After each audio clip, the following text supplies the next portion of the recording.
আসসালামু আলাইকুম।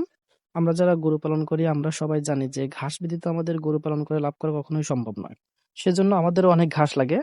যেহেতু আমাদের জমির পরিমাণ অনেক কম সেহেতু আমাদের সবগুলো জমিতে ঘাস লাগানো সম্ভব নয়। কারণ আমাদের কিছু অংশ জমি ধান লাগাতে হবে।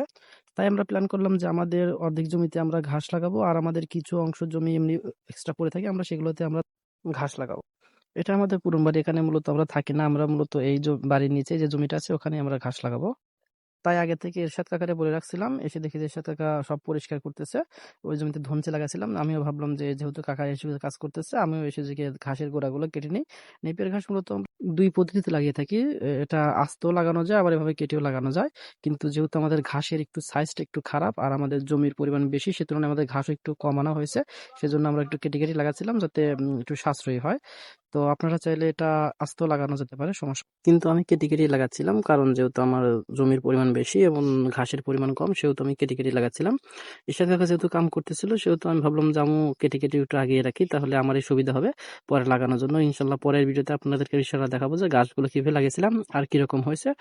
ইনশাল্লাহ পরের ভিডিওতে আপনাদের দেখিয়ে দেবো।